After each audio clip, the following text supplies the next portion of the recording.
देखते हैं अब डिटेल में यूरोपीय कंपनियों के बारे में, यूरोपीय देशों के बारे में कि कौन कौन से यूरोपीय देश व्यापार के उद्देश्य से भारत में आए थे। ध्यान देना क्रम कैसा है, सबसे पहले कौन है, पुर्तगाल आया, फिर डच आया, फिर ब्रिटेन आया, फिर डेनिश और फिर कौन है लास्ट में, फ्रांस। कौन आया है, फ्रांस वाले सबसे आखिरी में है। पुर्तगाल, डच, ब्रिटेन, डेनिश और फ्रांस, इसी क्रम में ही यूरोपियन कंट्रीज का भारत में आगमन हुआ है। ठीक है, और उनमें से सबसे पहला कौन सा है, पुर्तगाल। और पुर्तगाल के ही यात्री वास्को डी गामा ने 1498 में यूरोप और भारत के मध्य एक नए समुद्री मार्ग की खोज की। इसे हम लोग सरल भाषा में बोलते हैं कि भारत की खोज किसने की है, वास्को डी गामा ने की है। एक्चुअल में उन्होंने भारत से यूरोप तक का एक समुद्री मार्ग खोजा है, ना कि भारत की खोज की है। क्या खोज की है, भारत और यूरोप के मध्य एक नए समुद्री मार्ग की खोज किसने की थी, पुर्तगाली यात्री वास्को डी गामा ने। कब की थी, 1498 में। अच्छा हेडिंग डालिए ना, पुर्तगाल डाल लो हेडिंग,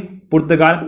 हम लोग पढ़ रहे हैं प्रथम कंट्री पुर्तगाल के बारे में स्टार्ट करें। ठीक है, जो यूरोपियों का आगमन हुआ है उनमें सबसे पहले किनका हुआ है, पुर्तगालियों का हुआ है। ठीक है, देखते हैं उनके बारे में जानने का प्रयास करते हैं। ठीक है, कि पुर्तगाली जब भारत में आए तब इन्होंने कैसे कैसे अपना व्यापार एक्सपांड किया और कैसे अंग्रेजों के हाथों इनकी हार हुई है, ये देखने वाले हैं। ठीक है, कुछ देर पहले मैप समझाऊं मैं क्या, कि सबसे पहले अंग्रेज जो हैं व्यापार की या ट्रेड की मोनोपोली स्थापित करना चाह रहे हैं, और ट्रेड की मोनोपोली स्थापित करने के लिए इन सब यूरोपियन कंट्रीज को हराना पड़ेगा, उन्हें भारत से भगाना पड़ेगा। कैसे ये कंट्रीज आए, इन्होंने कौन कौन से अच्छे कार्य किए, कौन कौन से व्यापार, किन किन चीजों का व्यापार ये कर रहे थे और किन किन भूभाग पर इन्होंने कब्जा किया है, ये देखने वाले हैं। ठीक है, साथ ही देखेंगे कि ब्रिटेन ने कैसे इन कंट्रीज को साइड किया है, कैसे वापस यूरोप भगाया है। ठीक, उसके बारे में अपन को इस आर्टिकल में देखना है। स्टार्ट करते हैं, पहला क्या है, पुर्तगाल। स्टार्ट करते हैं पुर्तगाल। ध्यान देना 1498 में पुर्तगाली यात्री वास्को डी गामा, ठीक है, कहां आया है, भारत आया है। भारत में केरल के कालीकट के कप्पक डाबू बंदरगाह पर, कहां है, केरल के कालीकट के कप्पक डाबू बंदरगाह पर आया है।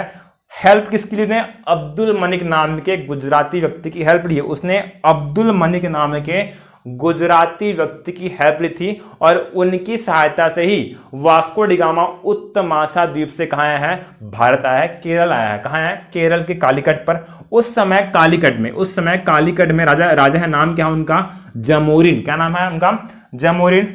अब एक थोड़ा गोरा आदमी आ गया है, चिट्टा बढ़िया मस्त लंबा सा, तो खुश हो गए कौन, राजा जमोरिन। ये जो राजा है अत्यंत खुश हो गए हैं, उन्होंने पुर्तगालियों का भव्य स्वागत किया है। तो ये खुश है, वास्को डी गामा बहुत खुश है। एक तो अपन अलग देश के नागरिक हैं और आए हैं तो भव्य स्वागत हो रहा है। अतिथि देवो भव मार रहे कौन, जो राजा जमोरिन है वो क्या मार रहे हैं, अतिथि देवो भवा।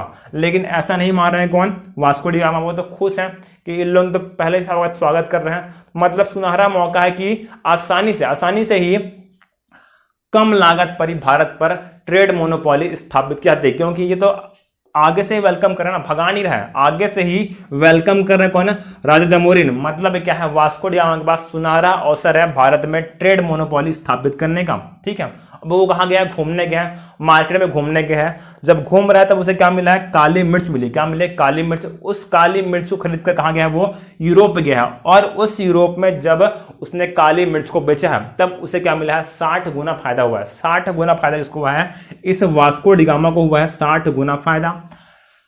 अब देखो फायदा हुआ है ना, हम लोग की पॉलिसी बेसिक ह्यूमन नेचर क्या है, मेरे को फायदा हुआ तो मैं अपने जो प्रिय दोस्त हैं उनको बताऊंगा जरूर कि मेरे को फायदा हुआ, इस चीज में पैसा लगाया था तो मेरे को फायदा हुआ।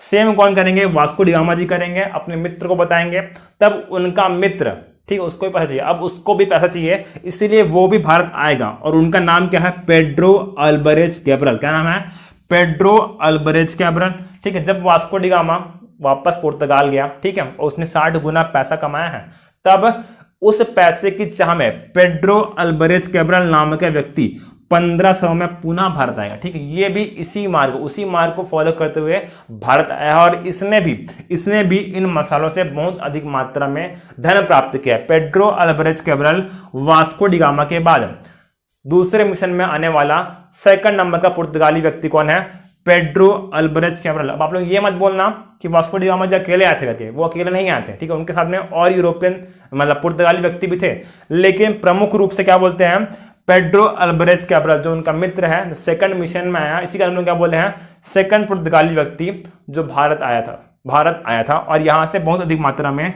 धन ले गया। धन कैसे, मसाले के फॉर्म में धन ले गया है कौन, पेड्रो अल्बरेज कैब्रल। अब जब ये बात वास्को डी गामा को समझ में आएगी कि यहां से बहुत सारा पैसा कमाया है, तो फिर से भारत आना, तब वास्को डी गामा वापस भारत में आना चाह रहे हैं, वापस भारत में पैसा कमाना चाह रहे हैं कौन, वास्को डी गामा। इसी कारण वास्को डी गामा ना अभी केवल यात्री हैं, अभी केवल एक यात्री हैं, अभी उन्हें किसी प्रकार सपोर्ट नहीं मिला है पुर्तगाल की गवर्नमेंट से, उन्हें किसी प्रकार का सपोर्ट नहीं मिला है, केवल और केवल यात्री बनकर फिर से कौन आने वाले हैं, वास्को डी गामा 1502 में पुनः भारत आए हैं। वास्को डी गामा जी 1502 में पुनः भारत आए हैं क्योंकि उनके दोस्त ने बहुत सारा धन कमाया है, ठीक है, सबसे पहले वही आए थे, अपने दोस्त को बताया, अब दोस्त ज्यादा धन कमा लिया है, तो वास्को डी गामा जी को फील हो रहा है क्या कि मुझे पैसा कमाना चाहिए, और इसी कारण 1502 में वास्को डी गामा जी पुनः भारत आए हैं। ध्यान देना, जब इस बार आए हैं तब उन्होंने भारत में पहली कोठी या फिर फैक्ट्री स्थापित की है। तब वास्को डी गामा जी भारत में पहली कोठी स्थापित की, कहां स्थापित की है, कोचीन में। वास्को डी गामा ने भारत में केरल के कोचीन में पुर्तगालियों की पहली कोठी या फिर फैक्ट्री स्थापित की, कहां, कोचीन में। कोचीन कहां है, केरल में ही है, कोचीन कहां है, केरल में ही है। ये क्वेश्चन पूछता है, ठीक है, प्री में क्वेश्चन पूछता है प्रथम कोठी के बारे में। क्या पूछता है क्वेश्चन, प्रथम कोठी के बारे में। कब बना है, 1502 में बना है, कहां बना है, कोचीन में बना है। बनाया किसने था, वास्को डी गामा जी ने बना, इसमें बना था वास्को डी गामा जी ने। ध्यान देना, फैक्ट्री का मतलब ये नहीं है कि वहां पे मैन्युफैक्चरिंग हो रहा है, प्रोडक्शन हो रहा है, ये बिल्कुल नहीं है। फैक्ट्री का मतलब बिल्कुल ये नहीं कि वहां पर प्रोडक्शन हो रहा है। फैक्ट्री का तात्पर्य केवल यह है क्या कि जो पुर्तगाली है यहां पर अपनी चीजें स्टोर करके रखते हैं, ठीक है, संग्रहण करके रखते हैं, कहां पर, इस फैक्ट्री में। हिंदी में बोलते हैं अपन कोठी, क्या बोलते हैं, कोठी। और कोठी बनाया गया क्यों, ताकि ये जो पुर्तगाली व्यापारी हैं अपना सामान है जो भी खरीदा उन्होंने भारत के मार्केट से, उस माल को, उस वस्तुओं का संग्रहण कर सके, और उस संग्रहण के लिए एक जगह बनाया गया, उसको हम लोग क्या बोले हैं, कोठी बोले हैं, फैक्ट्री बोले हैं। भारत में पुर्तगालियों की प्रथम फैक्ट्री कोचीन में स्थापित की थी, कब, 1502 में वास्को डी गामा जी के द्वारा, ठीक है। अब जब पुर्तगाल की गवर्नमेंट ये देख रही क्या कि जो व्यापारी हैं बहुत अधिक मात्रा में धन कमा रहे हैं, तब पुर्तगाली गवर्नमेंट का भी इंटरेस्ट आया है भारत पर, तब उनका भी इंटरेस्ट आया है भारत पर। और 1505 में पहली बार एक गवर्नर की नियुक्ति की गई है भारत में, व्यापार के लिए, ट्रेड के लिए पहली बार पुर्तगाली गवर्नमेंट ने एक गवर्नर नियुक्त किया है। प्रथम पुर्तगाली गवर्नर, नाम क्या है उनका, फ्रांसिस्को डी अल्मीडा। नाम क्या है, फ्रांसिस्को डी अल्मीडा, यह प्रथम पुर्तगाली गवर्नर है।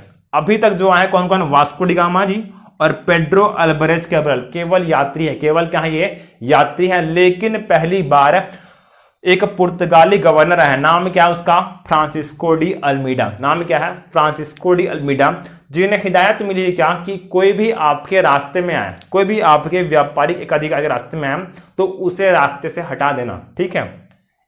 ऐसे समझाकर भेजा गया, जिसको प्रथम पुर्तगाली गवर्नर फ्रांसिस्को डी अल्मीडा को भेजा गया था, ठीक है। और इसी कारण इन्होंने जो प्रथम फैक्ट्री बनाई गई थी वास्को डी गामा के द्वारा, कहां बनाई गई थी, कोचीन में। कोचीन की फैक्ट्री का दुर्गीकरण किया, उसको फोर्ट में कन्वर्ट किया है। फ्रांसिस्को डी अल्मीडा ने कोचीन का दुर्गीकरण किया, वहां पर अब फोर्ट बना दिया ताकि इस कोचीन पर कोई भी भारतीय अटैक न कर सके, ठीक है। इनका सामान स्टोर था, इनका सामान स्टोर है कहां पर, कोचीन में। और पॉसिबिलिटी है क्या कि कोई भारतीय अटैक कर दे उस फैक्ट्री पर और अटैक करके पूरा सामान लूट ले। और इसी बात से बचने के लिए पुर्तगाली गवर्नर फ्रांसिस्को डी अल्मीडा जी ने कोचीन का दुर्गीकरण किया है, और अब क्या बन गया, कोचीन मुख्यालय बन गया पुर्तगाल। भारत में कोचीन फिलहाल के लिए पुर्तगालियों का मुख्यालय बन चुका है। कोचीन कहां है, केरल में। कहां है, केरल में। और यही क्या है, पुर्तगालियों का कैपिटल है, यही इनका मुख्यालय है।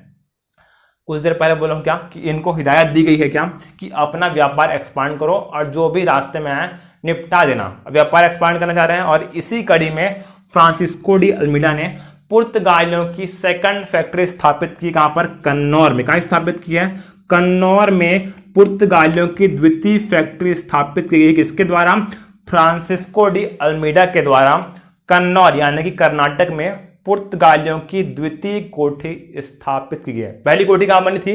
कोचीन में बनी थी। कहां बनी थी? कोचीन में। द्वितीय फैक्ट्री कन्नौर यानी कि कर्नाटक में स्थापित की गई है फ्रांसिस्को डी अल्मीडा के द्वारा। ध्यान देना, अब पुर्तगाली कहां बढ़ रहे हैं? उत्तर भारत की ओर बढ़ रहे हैं। पुर्तगाली दक्षिण में है अभी, ठीक है, कोचीन में और कन्नौर में। कोचीन कहां है? केरल में। कन्नौर कहां था? कर्नाटक में। अब धीरे धीरे ये उत्तर भारत की ओर बढ़ रहे हैं और उस समय जो गुजरात का एरिया है, ठीक है, ये क्या है? गुजरात का एरिया। गुजरात वाले एरिया पर अभी क्या है? तुर्क है और मिस्र। तुर्क और मिस्र के देश इस गुजरात से ही अपना व्यापार करते हैं, ठीक है, इस गुजरात से ही अपना व्यापार करते हैं। कहां के दोस्त, कहां के लोग? तुर्क और मिस्र के लोग इस गुजरात वाले एरिया से ही अपना व्यापार करते हैं और धीरे धीरे पुर्तगाली इस गुजरात की ओर बढ़े, इस गुजरात की ओर बढ़े। ध्यान देना, पुर्तगाली गुजरात पर कब्जा करना चाह रहे हैं। साथ ही साथ जो तुर्क और मिस्र के लोग हैं ये नहीं चाहते हैं क्या कि उनके व्यापारिक क्षेत्र पर कोई अन्य देश आए, ठीक है, उनके व्यापारिक क्षेत्र पर पुर्तगाली आए या कोई अन्य देश आए, यह बात मिस्र और तुर्क के व्यापारियों को पसंद नहीं थी। अब क्या हो रहा है? कॉन्फ्लिक्ट होने वाला है, ठीक है, पुर्तगालियों के मध्य, तुर्क और मिस्र के जो व्यापारी हैं उनके मध्य एक कॉन्फ्लिक्ट होने वाला है इस व्यापार को लेकर, जिसके परिणाम स्वरूप एक युद्ध होगा, जिसके परिणाम स्वरूप एक युद्ध होगा जिसको हम बोलते हैं क्या? चौल का युद्ध। क्या बोलते हैं? चौल का युद्ध। कब हुआ है? 1508 में। कब हुआ है? 1508 में। इसी गुजरात वाले क्षेत्र पर, इसी गुजरात के कोस्टल एरिया में एक जगह है, कौन सा? चौल, ठीक है, क्या कौन सा एरिया है? चौल। वहां पर एक युद्ध हुआ है, ठीक है, किनके मध्य? मिस्र के व्यापारी है, मिस्र के व्यापारी है और उन्हें साथ में सपोर्ट है भारत के स्थानीय राज्य जूनागढ़ का। किसका? जूनागढ़ का सपोर्ट है इन मिस्र के व्यापारियों को। जूनागढ़ का सपोर्ट है इन मिस्र के व्यापारियों को, ठीक है। जूनागढ़ और मिस्र की संयुक्त सेना ने फ्रांसीसियों का मुकाबला किया, पुर्तगालियों का मुकाबला किया। मैं फ्रांसीसी बोला क्या? पुर्तगाली। किसका? पुर्तगालियों का मुकाबला किया है और पुर्तगाली गवर्नर कौन है? फ्रांसिस्को डी अल्मीडा है। कौन है? फ्रांसिस्को डी अल्मीडा है। अब इन दोनों के मध्य युद्ध होगा। जब युद्ध हुआ उसमें पुर्तगाली गवर्नर अल्मीडा हार गया है। अल्मीडा हार गया है। जीत कौन गई है? जूनागढ़ और मिस्र की सेना जीत गई है। मतलब क्या है? इनका व्यापारिक जो स्टेटस है वो बना रहा है और अल्मीडा को फिलहाल के लिए पीछे हटना पड़ा है। अल्मीडा को फिलहाल के लिए पीछे हटना पड़ा है। अब जो जूनागढ़ है और मिस्र है, यहाँ के जो व्यापारी हैं एकदम आसमान में है, ठीक है, सातवें आसमान पर है कि इन्होंने अल्मीडा को हरा दिया है। अब एकदम निश्चिंत होकर व्यापार कर रहे हैं। कौन? मिस्र के व्यापारी और साथ ही साथ कौन है? तुर्क के व्यापारी। जूनागढ़ तो क्या है? स्थानीय क्षेत्र, स्थानीय लोग हैं, स्थानीय राज्य जिन्होंने केवल सपोर्ट किया, इनको सपोर्ट किया था। लेकिन अल्मीडा शांत नहीं बैठा है। अल्मीडा शांत नहीं बैठा है, उसने अपनी सेना को या स्ट्रेंथ को बढ़ाया है। स्ट्रेंथ बढ़ाया है और स्ट्रेंथ बढ़ाने के बाद ठीक 1 साल बाद उसने फिर से आक्रमण किया है। ठीक 1 साल बाद इस अल्मीडा ने फिर से आक्रमण किया है और इस बार उनका सामना गुजरात, मिस्र और तुर्क की संयुक्त सेना से हुआ है। इस बार अल्मीडा का सामना गुजरात, मिस्र और तुर्क की संयुक्त सेना से हुआ है। क्योंकि इस बार अल्मीडा ने अच्छी प्लानिंग की है, इस बार अल्मीडा जीत जाएगा। इस बार फ्रांसिस्को डी अल्मीडा जीत जाएगा। गुजरात, मिस्र और तुर्क की संयुक्त सेना हार जाएगी। जब हार गई है तब अल्मीडा ने दीव वाले क्षेत्र पर अधिकार कर लिया है। तब फ्रांसिस्को डी अल्मीडा ने इसे दीव वाले क्षेत्र पर अधिकार कर लिया है और तब से लेकर 1509 से लेकर अब देखेंगे कब तक बहुत बड़े एरिया तक, ठीक है, जब भारत आजाद हो गया उसके बाद भी इनका अधिकार बना हुआ था दीव पर। लिखेंगे कि किस ऑपरेशन के द्वारा भारतीय सेना ने इस द्वीप पर वापस अधिकार किया। ठीक है, भारत की आजादी के बाद भी पुर्तगाली इस द्वीप पर कब्जे करके बैठे रहेंगे। देखेंगे 1509 में अल्मीडा ने जब गुजरात, मिस्र और तुर्क की आर्मी को हराया है तब उसने द्वीप पर कब्जा कर लिया था। देखते हैं अब अगले पुर्तगाली गवर्नर के बारे में। ठीक है, अभी अल्मीडा खत्म हुआ है। देखते हैं अगले पुर्तगाली गवर्नर अल्फांसो डी अल्बुकर के बारे में। किसके बारे में? अल्फांसो डी अल्बुकर के बारे में। कुछ देर पहले हमने पढ़ा क्या? फ्रांसिस्को डी अल्मीडा के बारे में। अब कौन बन गए हैं? अल्फांसो डी अल्बुकर्क पुर्तगाली गवर्नर बनकर भारत आए हैं। ध्यान देना, बहुत ही एम्बिशियस पर्सन है, बहुत ही एम्बिशियस पर्सन है। कौन? Alfonso de Albuquerque. और इनका जिक्र हम एक बार विजयनगर साम्राज्य में कर चुके हैं। ठीक है, इनका जिक्र हम कर चुके हैं कहां पर? विजयनगर साम्राज्य में। ध्यान देना, बहुत ही एम्बिशियस पर्सन है और इनका पूरा ध्यान कहां है कि कैसे भी करके अब भारत में पुर्तगालियों का व्यापारिक एकाधिकार स्थापित करना है, चाहे कुछ भी हो जाए। भारत में पुर्तगालियों का व्यापारिक एकाधिकार स्थापित करना चाह रहे कौन? Alfonso de Albuquerque. कब है भारत में? 1509 में भारत आए हैं। ठीक है, और इन्हें बोला जा रहा है क्या? भारत में पुर्तगाली सत्ता का वास्तविक संस्थापक। एक क्वेश्चन प्री में पूछ सकता है क्या? पुर्तगाली सत्ता का वास्तविक संस्थापक भारत में कौन है? ठीक है, ऑप्शन देगा क्या? पहला ऑप्शन है Vasco da Gama, Pedro Alvares Cabral, फिर देखा option C Afonso de Albuquerque, option D Nuno da Cunha. Answer क्या आएगा? अल्फांसो डी अल्बुकर्क क्या है? भारत में पुर्तगाली सत्ता का वास्तविक संस्थापक है। ठीक है, हमने पढ़ा है विजयनगर साम्राज्य में क्या कि अल्फांसो डी अल्बुकर्क ने बीजापुर के शासक यूसुफ आदिल शाह को पराजित किया है और पराजित करके उसने गोवा पर अधिकार कर लिया है। ठीक है, अल्फांसो डी अल्बुकर्क ये क्या है? पुर्तगाली गवर्नर है। इसने बीजापुर के शासक यूसुफ आदिल शाह को पराजित किया है और पराजित करके गोवा पर अधिकार कर लिया है। और उनके इस अभियान में विजयनगर के शासक, नाम क्या था उनका? कृष्णदेवराय जी, जो तुलु वंश के हैं, उन्होंने अल्फांसो डी अल्बुकर्क की मदद की है। वहां पर हम लोग पढ़े पॉइंट क्या कि जो कृष्णदेवराय जी हैं वो पुर्तगालियों के मित्र हैं। किनके मित्र हैं? अल्फांसो डी अल्बुकर्क के मित्र हैं। और उन्होंने कृष्णदेवराय जी ने हेल्प की है किनकी? अल्फांसो डी अल्बुकर्क की इस अभियान में। ठीक है, जब अभियान में जीत गया कौन? अल्फांसो डी अल्बुकर्क, तब इन्होंने गोवा पर अधिकार कर लिया। गोवा और दमन एवं दीव वाला एरिया भारत की आजादी के बाद भी पुर्तगालियों का उपनिवेश बना ही रहेगा। ऑपरेशन विजय के पश्चात इन क्षेत्रों पर भारतीयों ने क्या है? कब्जा नहीं किया, वापस प्राप्त किया। इन्होंने कब्जा किया था, भारतीयों ने वापस प्राप्त किया। ठीक है, हमने कुछ देर पहले देखा क्या कि कैसे दीव पर इन्होंने कब्जा किया था। अब देख रहे हैं कैसे गोवा पर अल्फांसो डी अल्बुकर्क ने अब कब्जा कर लिया और बाद में यही गोवा क्या बनेगा? पुर्तगालियों की राजधानी बनेगा। क्या बनेगा? गोवा पुर्तगालियों की राजधानी। अभी कहाँ है? कोचीन में, अभी केरल के कोचीन में है।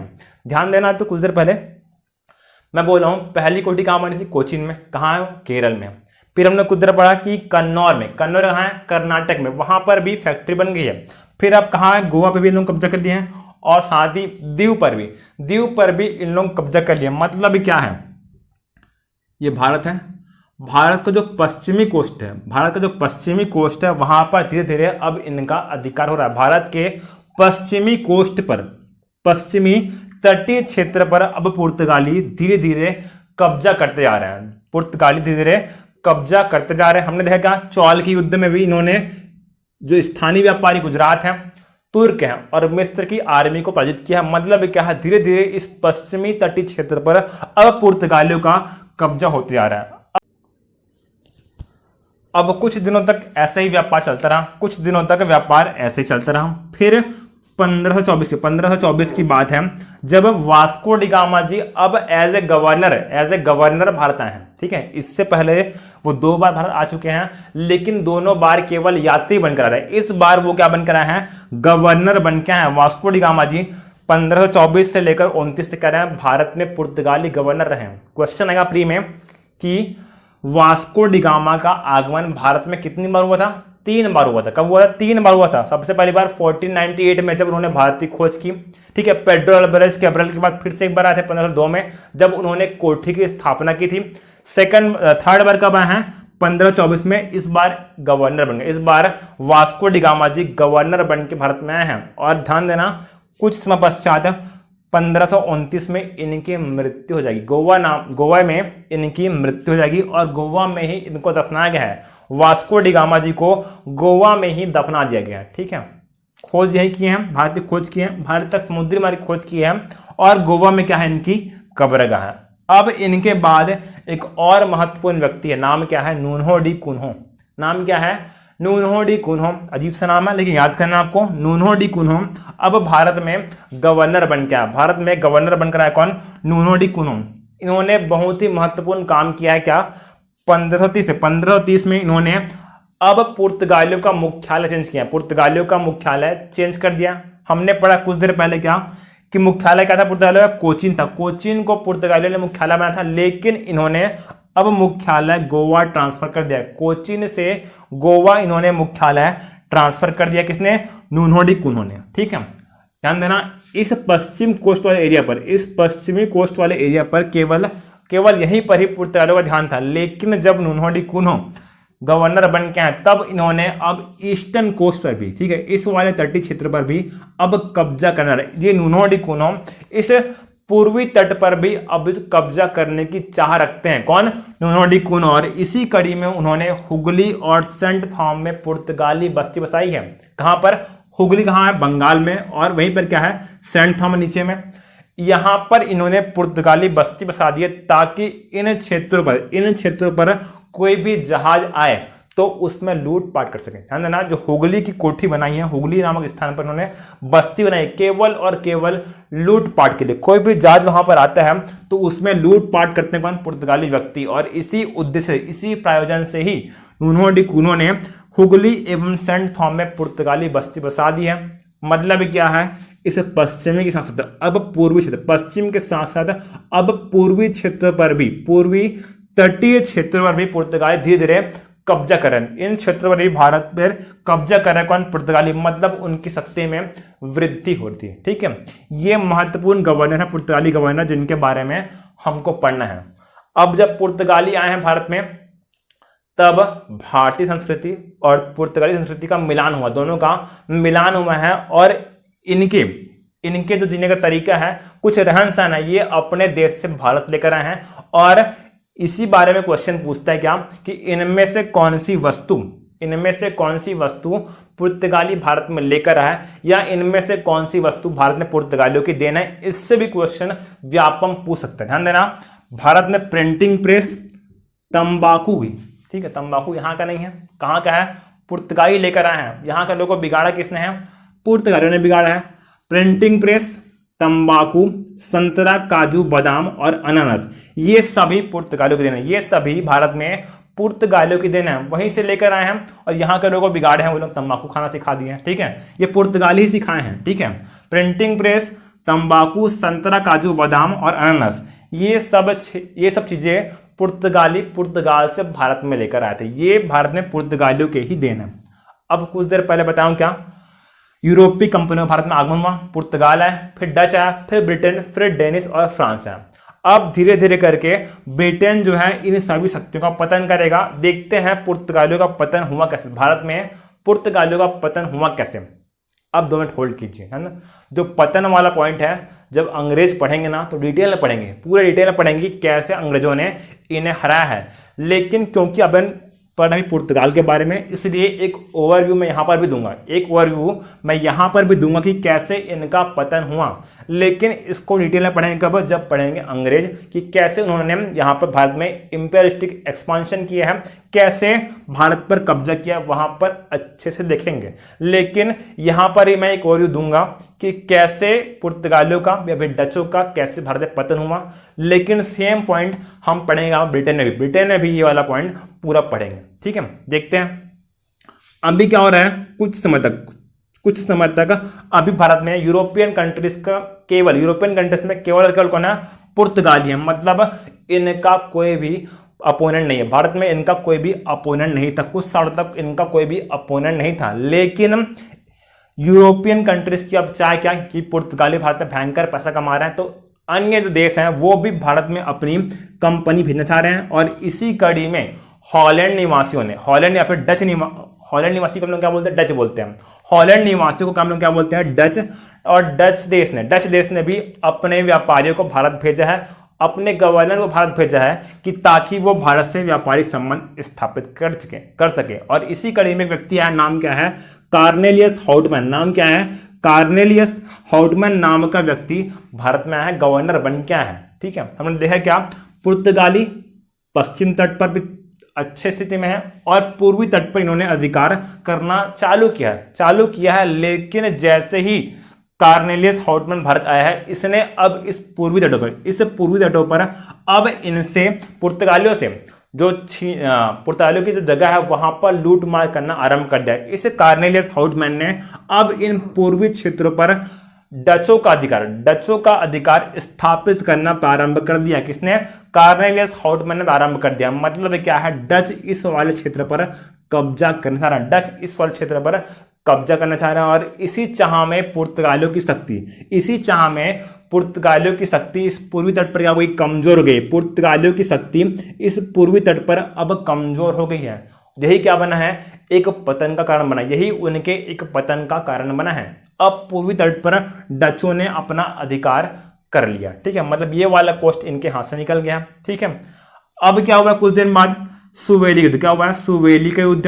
मैं बताऊं क्या? धीरे धीरे जब अंग्रेज आएंगे, अंग्रेज ने धीरे धीरे सभी यूरोपियन कंट्रीज को साइड करना आरंभ किया है। ठीक है, और इसी कड़ी में अंग्रेज और पुर्तगालियों के मध्य एक युद्ध होगा। अधिकार के लिए ही अंग्रेज और पुर्तगालियों के मध्य युद्ध होगा। अभी जो पुर्तगाली हैं आगे बढ़ चुके हैं और सूरत पर भी अब पुर्तगालियों का अधिकार है। ठीक है, सूरत पर भी पुर्तगालियों का अधिकार था और इसी सूरत में अधिकार को लेकर पुर्तगाल और अंग्रेजों के मध्य क्या हुआ है? सुवेली का युद्ध। क्या हुआ है? सुवेली का युद्ध हुआ है। कब?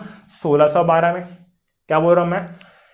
सूरत वाले क्षेत्र पर अधिकार के लिए पुर्तगाल और अंग्रेजों के मध्य क्या हुआ है? युद्ध हुआ है। उस युद्ध को हम लोग क्या बोलते हैं? सुवेली के युद्ध। क्या बोलते हैं? सुवेली के युद्ध। हुआ कब है? 1612 में। कब हुआ है? 1612 में। इस युद्ध में जीत गया कौन? अंग्रेज इस युद्ध में जीत गया। हारा कौन है?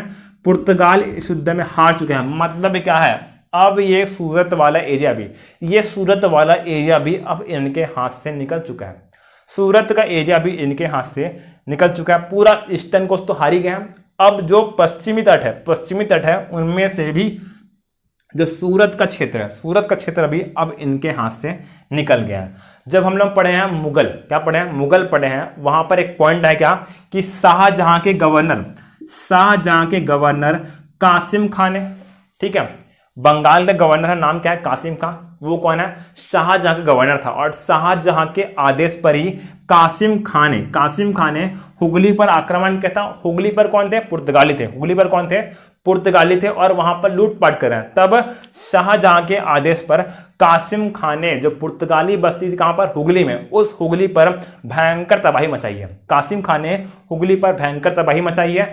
अनेक पुर्तगाली व्यक्तियों को मार दिया है और अनेकों को बंदी बना दिया। मतलब क्या है? हुगली वाला एरिया अब वो भी, हुगली जो पश्चिम बंगाल में है वो क्षेत्र भी अब पुर्तगालियों के हाथ से निकल गया था। ठीक है, हुगली का एरिया अब पुर्तगालियों के हाथ से निकल गया है। ठीक है, शाहजहां के उत्तराधिकारी औरंगजेब ने भी चिटगांव वाला एरिया, चिटगांव कहां है? वर्तमान बांग्लादेश में। कहां है? बांग्लादेश में क्या है? चिटगांव। वो वाला एरिया भी पुर्तगालियों से छीन लिया है। औरंगजेब ने चिटगांव का एरिया जो वर्तमान बांग्लादेश में है वो एरिया भी अब पुर्तगालियों के हाथ से छीन लिया। धीरे धीरे क्या है? इनकी शक्ति कमजोर होते जा रही है। अब इसी कड़ी में, ठीक है, इसी कड़ी में एक घटना हुई। कब? 1661 में। घटना कब की है? 1661 में। ठीक है, घटना क्या है? शादी है। जब पुर्तगाली राजकुमारी कैथरीन और ब्रिटेन के राजकुमार चार्ल्स के मध्य, ठीक है, पुर्तगाली राजकुमारी कैथरीन और ब्रिटेन के राजकुमार चार्ल्स की क्या हुई? शादी हुई है। जब शादी हुई है तब खुश है कौन? पुर्तगाली भी खुश हैं और ब्रिटेन वाले भी खुश हैं। और इसी खुशी में पुर्तगालियों ने बंबई शहर दहेज में दिया है। ठीक है, पुर्तगालियों ने बंबई शहर दहेज में दिया। किसको? चार्ल्स जी को। जो ब्रिटेन के राजकुमार है चार्ल्स, उन्होंने बंबई शहर दहेज में दे दिया है। दहेज एक सामाजिक बुराई है। बुराई कहां से फैली है? ये पुर्तगाली फैला रहे हैं। ठीक है, हमारे टाइम में था लेकिन बदनाम सिर्फ इंडियन है। ठीक है, यहां भी दहेज प्रथा है और ये लोग छोटा मोटा सामान नहीं दे रहे हैं। लोग क्या दिए? पूरा बंबई शहर दिए हैं। पुर्तगालियों ने पूरा बंबई शहर दहेज में दे दिया है। किसको? ब्रिटेन को। एक तो ऐसे गरीब होते आ रहे हैं, सब क्षेत्र छीनते आ रहे हैं और इन्होंने दहेज में क्या दे दिया? बंबई शहर दे दिया। किसको? अंग्रेजों को दे दिया। और बाद में पूरी इनकी शक्ति कमजोर हो जाएगी। केवल और केवल गोवा और दमन दीव वाले क्षेत्र पर इनका अधिकार बना रहेगा और पूरा बोरिया बिस्तर समेट के ये वापस अपने देश चले जाएंगे, पुर्तगाल, वापस अपने देश पुर्तगाल चले जाएंगे। केवल गोवा और दमन दीवल क्षेत्र पर इनका अधिकार बना रहेगा। क्लियर है? खत्म होता है आपका पुर्तगाल के बारे में। आने वाले क्लास में देखेंगे डच, ब्रिटेन, डेनिश और फ्रांस के बारे में। क्लियर है? खत्म होता है आपका पुर्तगाल। ठीक है, अगली क्लास में देखेंगे अपन डच के बारे में। Thank you class.